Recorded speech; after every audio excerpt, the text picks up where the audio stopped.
जय जोहार, नमस्कार। छत्तीसगढ़िया चैनल देख रहे हैं आप। छत्तीसगढ़ की तमाम सभी बड़ी महत्वपूर्ण काम की खबरों की शुरुआत करते हैं आज की पहली बड़ी खबर के साथ।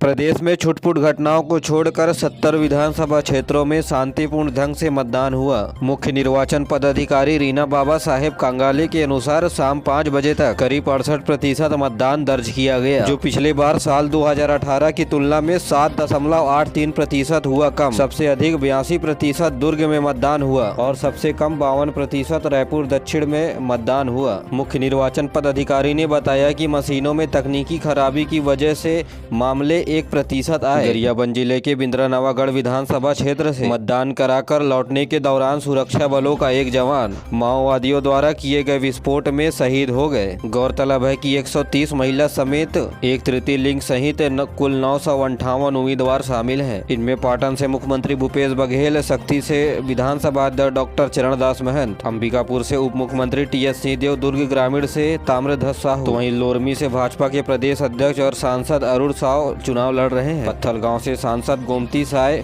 भरतपुर सोनहत से सांसद रेणुका सिंह, पाटन से सांसद विजय बघेल, इन सभी का चुनावी फैसला ईवीएम में कैद हो गया है। आपको बता दें कि रायपुर जिले में शाम 5 बजे तक 58% वोट हुए, तो वहीं दुर्ग में 82%, बिलासपुर में 61 और रायगढ़ में 75% वोटिंग हुए। इसके अलावा सरगुजा संभाग में भी 68% मतदान हुए। तो वहीं बलौदाबाजार भाटापारा जिले के कसडोल विधानसभा क्षेत्र के मालदा गाँव में पोलिंग बूथ 76 में मतदान की लाइन में खड़ी सोहद्रा बाई 60 वर्ष की हार्ट अटैक से मौत हो गई। मौके पर तैनात जवान उसे तत्काल अस्पताल ले गए। तो वहीं बिल्हा विधानसभा क्षेत्र के बुदरी के पास ग्राम दाहड़ा में ग्रामीणों ने पोलिंग अफसर, सीएमओ और पटवारी को बंधक बना लिया। करीब 4 घंटों तक उनका घेराव चलता रहा। इसके अलावा रायपुर दक्षिण के अश्वनी नगर मतदान केंद्र के बाहर प्रचार कर रहे बिजमोहन अग्रवाल के भाई और कांग्रेस नेता गजराज पकरिया के बीच विवाद हो गया। तो वहीं खरसिया के कुरमा पाली में वोटिंग के दौरान मतदान केंद्र में भाजपा और कांग्रेस कार्यकर्ताओं के बीच मारपीट हुई। छत्तीसगढ़ समेत 5 राज्यों के विधानसभा चुनाव में चुनाव आयोग ने 7 नवंबर से 30 नवंबर तक किसी भी तरह के एग्जिट पोल पर बैन कर दिया है। इस संबंध में निर्वाचन आयोग के द्वारा अधिसूचना भी जारी की गई है।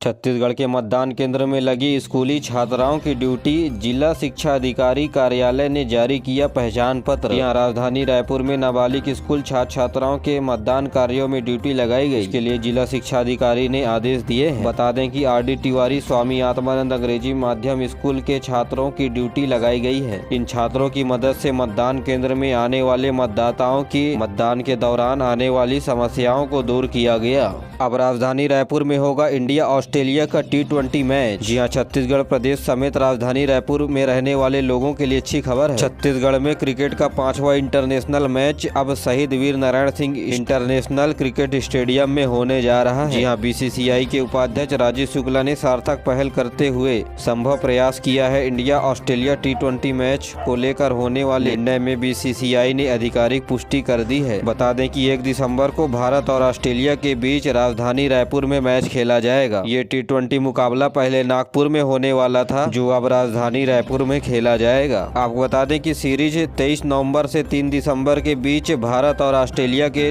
बीच T20 मुकाबले होंगे। आपको बता दें कि शहीद वीर नारायण सिंह स्टेडियम भारत का तीसरा सबसे बड़ा क्रिकेट स्टेडियम है, जहां आधुनिक सुविधाओं के साथ 65,000 दर्शकों की बैठने की सुविधाएं हैं। मतदान करने के लिए ऑस्ट्रेलिया से पहुंचे विक्रम सबसे पहले डाला वोट। छत्तीसगढ़ में दूसरे चरण के मतदान में सभी वर्गों की भागीदारी देखने को मिल रही है। अपने मताधिकार का प्रयोग करने के लिए विदेशों से भी लोग पहुंचे। ऐसा ही मामला रायपुर उत्तर विधानसभा क्षेत्र के पोलिंग बूथ क्रमांक 136 में देखने को मिला, जहां महिला आयोग की अध्यक्ष डॉक्टर किरणमयी नायक और विनोद नायक के साथ उनके पुत्र विक्रम नायक मतदान करने के लिए पहुंचे। इस दौरान कांग्रेस प्रत्याशी कुलदीप जुनेजा भी मौजूद रहे।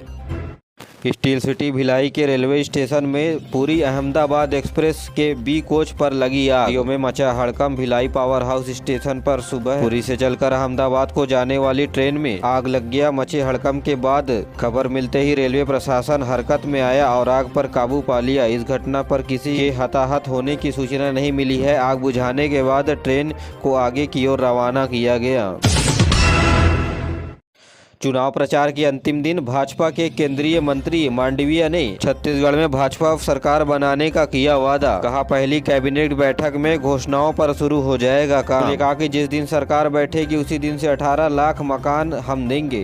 पहला वादा दिसंबर में पूरा करेंगे। पहली कैबिनेट की मोहर लगेगी, जहां 25 दिसंबर के दिन किसानों को बोनस दिया जाएगा। के अलावा पीएससी जांच के लिए हम जांच आयोग बैठाएंगे। जहां इन सभी बातों का जिक्र केंद्रीय स्वास्थ्य मंत्री मनसुख मांडविया ने पत्रकारों के सामने किया।